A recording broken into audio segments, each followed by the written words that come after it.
Maseret Eruvin, traité Eruvin, daf Samer Zayin, feuille numéro 67. Rav Chizda et Rav Shechet, Rav Chizda et Rav Shechet, nous sommes à la 9e ligne. Qui pagaye Bahade Hadade. Rav Chizda et Rav Shechet, lorsqu'ils se rencontraient, Rav Chizda mirta sivvate mimatnaita de Rav Shechet. Rav Chizda, ses lèvres tremblaient par la crainte de la connaissance de tous les enseignements des maîtres du temps de la Mishnah que connaissait Rav Shechet. Rav Shechet mirta coulé gouffé mipil poulet de Rav Chizda. Et Rav Shechet, il tremblait de tout son corps par la crainte de l'esprit aiguisé de Rav Chizda. Barmine Rav Chizda mais Rav Shechet. Et Rav Chizda a demandé à Rav Shechet, Shne batim, shne tzidei reshut rabim, deux maisons qui se trouvent des deux côtés du domaine public. Ubaou nochim veikifum bechitza beshabbat. Ils sont venus des non-juifs et ont entouré ces deux maisons par des parois et en ont fait donc une cour tout autour qui est maintenant appartient aux habitants de ces deux maisons. Maou, qu'est-ce qu'il en est? Est-ce qu'on peut porter Shabbat en faisant en sorte, puisqu'il n'y a pas eu d'érouve évidemment, mais en faisant en sorte que l'un puisse céder sa part sur la cour au profit de l'autre? D'après celui qui dit qu'on ne peut pas céder sa part d'une personne qui est dans une cour au profit d'une personne qui est dans l'autre cour, alors la question ne se pose pas. Si déjà dans ce cas-là où ils auraient pu faire le hérouv entre les deux cours la veille, ils auraient pu le faire. Et tu dis malgré tout que si on ne l'a pas inclus dans le hérouv, ne peut pas annuler sa part dans sa cour au profit d'une autre. Ici, ou même s'ils auraient voulu faire le hérouv la veille, le Matsuma n'aurait pas pu, puisque la veille c'était un domaine public.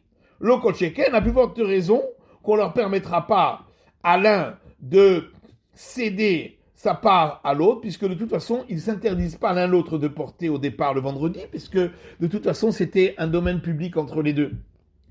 La question se pose d'après celui qui dit qu'on peut céder sa part, une personne d'une cour, au profit d'une personne d'une autre cour. Alors, tu peux dire, là-bas, effectivement, dans le cas des deux cours, ou s'ils avaient voulu faire un hérouv ensemble la veille, ils auraient pu. Dans ce cas-là, si ils n'ont pas fait le hérouv ensemble, eh bien, il peut l'un céder sa part au profit d'une personne de l'autre cour. Mais ici où la veille n'aurait pas pu faire de hérouv, puisque la veille c'était un domaine public entre les deux. Peut-être que dans ce cas-là, on ne permettra pas à l'un de céder sa part le Shabbat. Ou dimal au Shana, ou peut-être il n'y aura pas de différence. Dans tous les cas, il peut céder sa part le Shabbat. Amarle en mevatlin, il a répondu non, il n'y a pas de possibilité de céder dans ce cas-là sa part le Shabbat. Maintenant, le Shabbat mahu. Qu'est-ce qu'il en est d'une cour où des Juifs habitent et il y avait un non-Juif également, et on n'a pas loué sa part avant Shabbat, donc on n'a pas pu faire le hérouv, mais pendant Shabbat il est mort.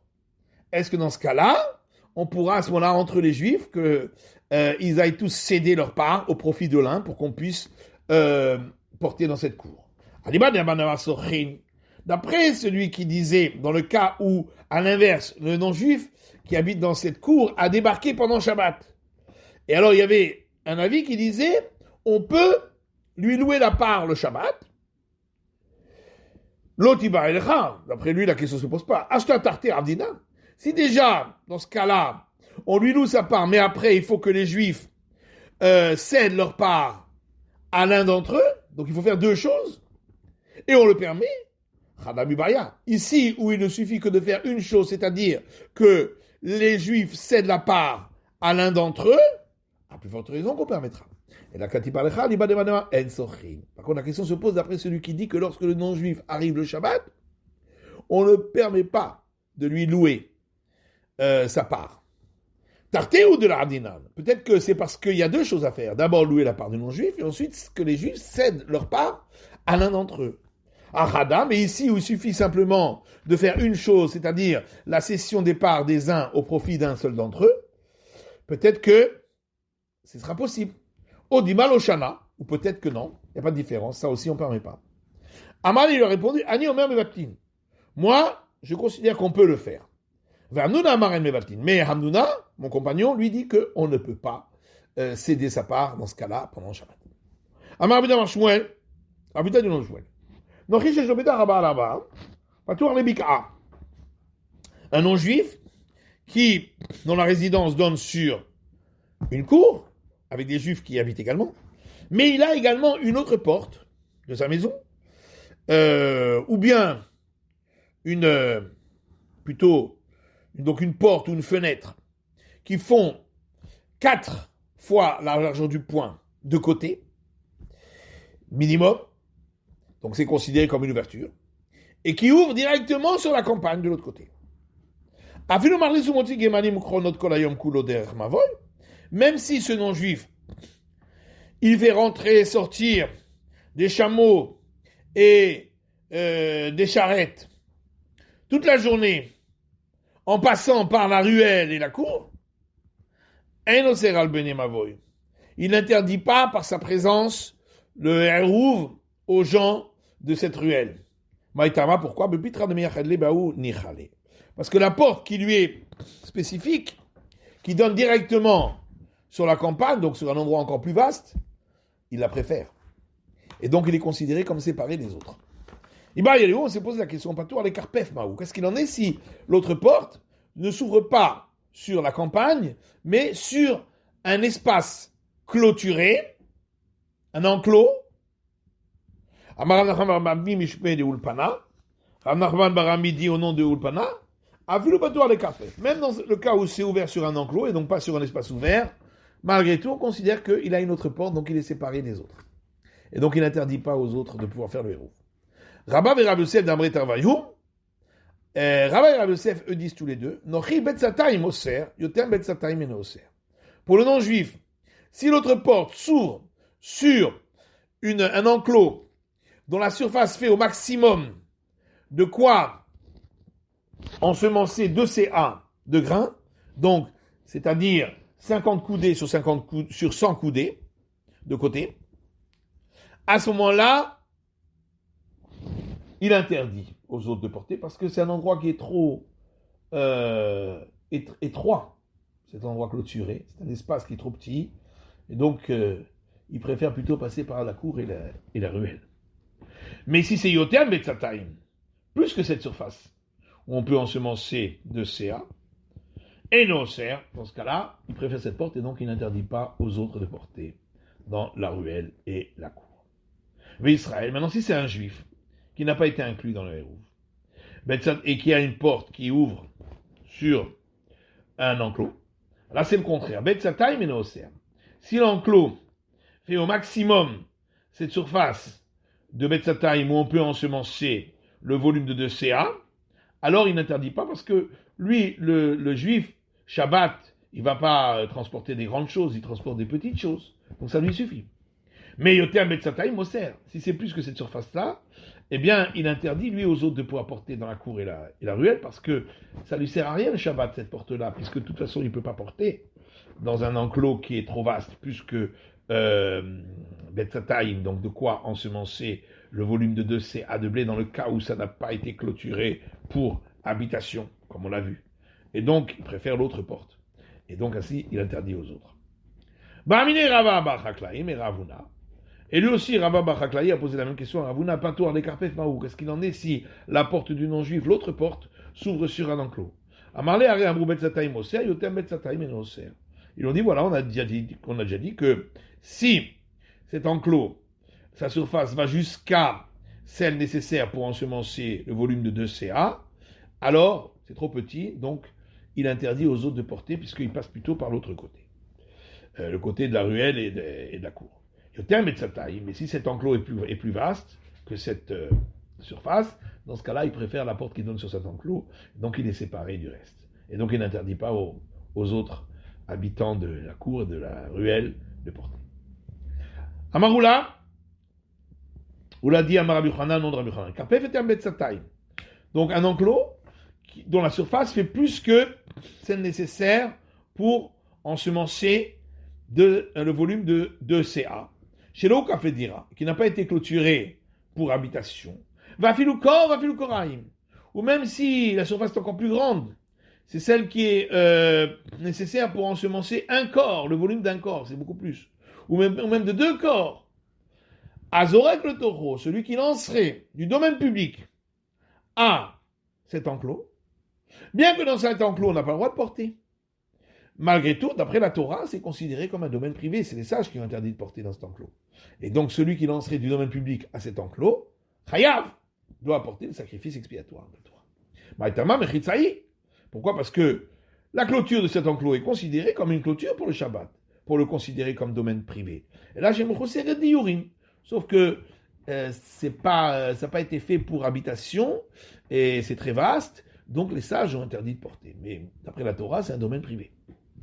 Modir Ravuna Barosh Chinana. Ravuna Bachinana objecte d'une braïta qui dit c'est l'arche Bayam. Un îlot constitué d'un rocher dans la mer. Gavo Asara, s'il a une hauteur de 10 largeur du poing, Verocha Barba, et des côtés de 4 largeur du poing, donc c'est considéré comme un domaine privé. On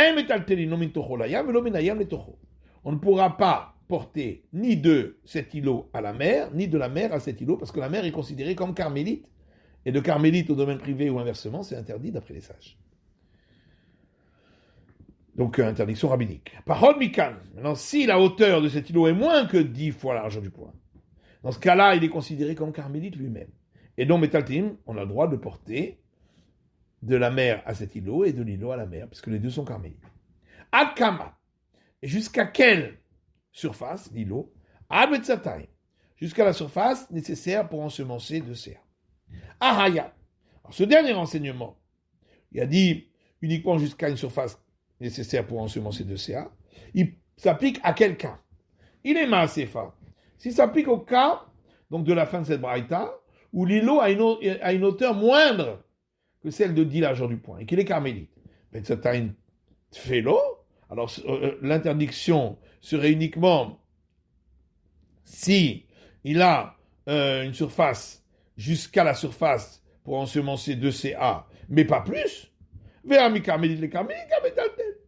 Voilà que, de toute façon, puisque il a une hauteur moins que 10 largeur du poing, il est considéré comme carmélite, quelle que soit la surface.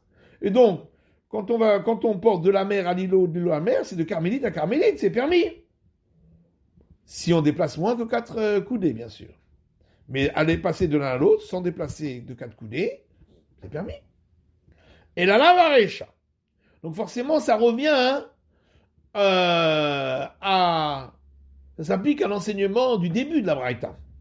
Dans le cas où l'îlot avait une hauteur de plus de 10 largeur du poing, ou 10 largeur du poing et plus, et où les domaines privés, V'achikama, et donc la braïta dira, c'est là chez Bayam Gavo Asara Verocha Barba. Donc un îlot, un rocher dans la mer, qui a une hauteur de 10 largeur du poing et des côtés de 4, on peut donc pas porter de cet îlot à la mer et de la mer à l'îlot, Ve'ad Kama, et jusqu'à quelle surface? Al Betzatayim, jusqu'à la surface ou nécessaire pour ensemencer 2 CA. Hayotem Betzatayim, mais s'il fait plus que cette surface, Metaltenin, on permettra à ce moment-là, d'après ce qu'on comprend d'ici, on pourrait permettre de porter de la mer à ce rocher, du rocher à la mer. Donc ça veut bien dire que s'il fait plus que cette surface, c'est pas seulement que les sages ont interdit de porter, c'est que ça s'appellerait plus un domaine privé. C'est considéré comme carmélite, et plus du tout comme domaine privé. Ça voudrait dire que même d'après la Torah, les clôtures ne sont pas considérées comme des clôtures, c'est ce qu'il en ressort d'ici. Donc à l'inverse de ce qu'avait enseigné Rabbi Yochanan. Alma Carmeliti, donc c'est carmélite. Tiufta de Rabbi Yochanan. Et donc c'est une objection contre l'enseignement de Rabbi Yochanan. Amar Ravaman de le Darteroutse Matnaïta, Tiufta motivle de Rabbi Yochanan. Rava dit, seul celui qui ne sait pas expliquer les braïtas, c'est lui qui peut tirer d'ici une objection contre Rabbi Yochanan. Parce qu'en réalité, là, on l'a marécha. On peut toujours dire que le dernier enseignement de la braïta s'applique au cas du début de la Braïta où le rocher, l'îlot, faisait au moins 10 fois la largeur du point de hauteur. Ve'achikamar, et voilà ce que la Braïta vient de dire. Habetocho metaltenin. Donc, on ne peut pas porter de la mer à l'îlot et de l'îlot à la mer, mais à l'intérieur de cet îlot, on aurait le droit de porter, puisque c'est domaine privé. Ve'achikamar, et c'est là-dessus que la Braïta dit, mais jusqu'à quelle surface? Abetzatayim. Jusqu'à la surface maximum nécessaire pour ensemencer le volume de 2 CA. Mais plus, ces carmélites, on ne pourra pas porter. On ne parle pas de... On ne pourra pas porter à l'intérieur. On ne parle plus de porter de la mer à l'îlot et de l'îlot à la mer. Ravashi Amar, Ravashi donne notre réponse. Le Olam Marécha, lui aussi dit que ça s'applique au cas du début de la Braïta, où l'îlot faisait une hauteur de 10 largeur du point. Hen Amrou, Hen Amrou. Et en réalité, il y a ici 2 institutions des sages. Ils ont décrété une institution, ils en ont décrété une autre. Ils ont décrété, les rabbins, que un enclos dont la surface est plus que celle nécessaire pour ensemencer 2 CA et dont les clôtures n'ont pas été faites pour habitation, on ne pourra pas y porter sur une distance de plus de 4 coudées. Et eux-mêmes aussi ont décrété qu'on ne peut pas porter d'un domaine privé à un carmélite. Mais par contre, donc effectivement, dans le cas où ce rocher avait une surface de quoi ensemencer 2 CA. Là, effectivement, donc jusqu'à cette surface, on permet de porter. C'est un domaine privé. Et à ces rabbinat, donc on l'a considéré comme un domaine privé, même du point de vue rabbinique, et donc on ne pourra pas porter de la mer à ce rocher, du rocher à la mer. Pourquoi? Parce que c'est un domaine privé complet. Mais si la surface de ces rochers fait plus que celle nécessaire pour ensemencer le volume de 2 CA, dans le titulé bécoulé, où là on ne peut plus porter à l'intérieur, et donc les sages ont institué que c'est carmélite, bien que d'après la Torah c'est domaine privé. Charou rabana le titulé mitocho layam layam mitocho. Eh bien, inversement, les sages permettront de porter de la mer à cet enclos et de l'enclos à la mer, ils le considéreront comme un carmélite complet et non pas comme un domaine privé. Maïtama, et pourquoi ils ont décrété cela? Parce que si on interdisait, les gens diraient, alors ça veut dire que cet enclos c'est un domaine privé complet, va-t-il est-il tous les bécoulés, et il viendrait à porter dans cet îlot. Et donc c'est pourquoi on a décrété de permettre l'autre interdiction. Et pourquoi on a préféré permettre l'interdit de porter de la mer à l'îlot et de l'îlot à la mer, pour pouvoir renforcer l'autre interdit de porter à l'intérieur de l'îlot. Alors la Gemara dit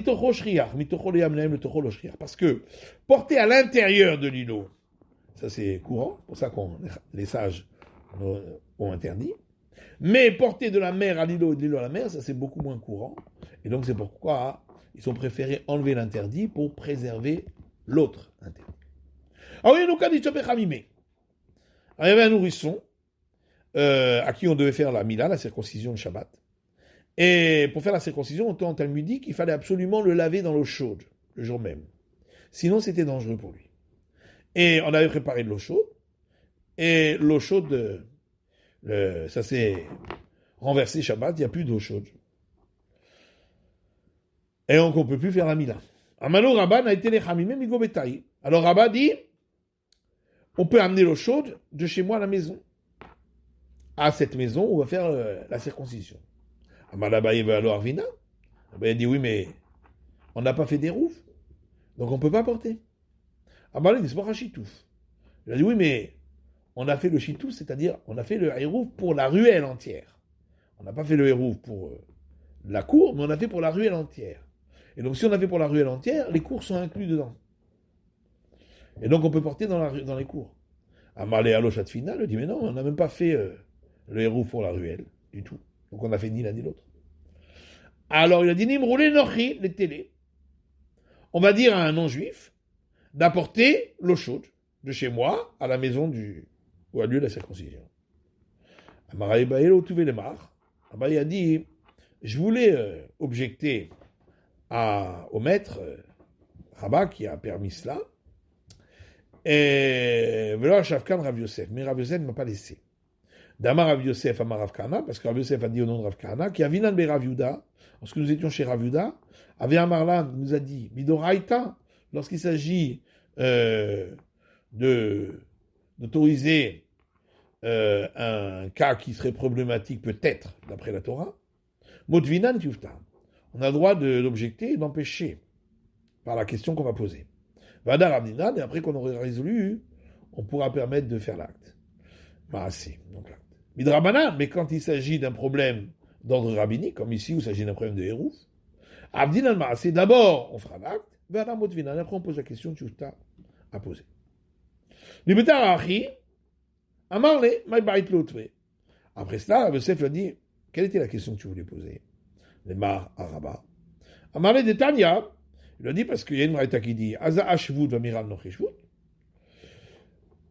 Asperger celui qui est impur d'une impureté au contact d'un mort, l'asperger avec les eaux lustrales, c'est un interdit rabbinique le Shabbat. Et demander à un non-juif de faire un acte interdit Shabbat, c'est aussi un acte qui a été interdit par les sages. Et donc, Ma'azah chez vous de Venadoché Shabbat, de la même manière que asperger des eaux lustrales, c'est donc un interdit d'ordre rabbinique et il ne repousse pas le Shabbat, même si c'est pour faire une mitzvah, comme par exemple pour être pur, pour pouvoir offrir le sacrifice pascal. Avamiral nocheshvut, de même, demander à un non-juif de faire un acte interdit aux juifs le Shabbat, c'est un interdit d'ordre rabbinique. Venadochet le Shabbat, qui ne repousse pas le Shabbat, même si c'est pour une mitzvah, pour accomplir un commandement, comme le cas ici de la Mila de la circoncision. Amarle lui a dit, tu ne fais pas de différence entre un interdit d'ordre rabbinique, comme ici, demander à un non-juif de faire un travail, dans le cas où il fait vraiment un acte qui est normalement interdit par la Torah, et le cas où on lui demanderait donc de faire un acte qui ne serait pas interdit par la Torah. Puisque ici le maître n'a pas dit aux non-juifs de cuire de l'eau, ça on n'aurait pas permis, puisque cuire de l'eau c'est un interdit de la Torah. Il lui a demandé de porter dans un endroit où on n'avait pas fait les roufs, qui est un interdit des sages, d'ordre rabbinique. Et donc, demander à un non-juif, c'est déjà un interdit d'ordre rabbinique. De porter dans un endroit où on n'a pas fait des roufs, qui est un deuxième interdit d'ordre rabbinique, donc c'est doublement rabbinique, on le permettra pour la réalisation d'une mitzvah. C'est la fin de l'étude de la feuille numéro 67.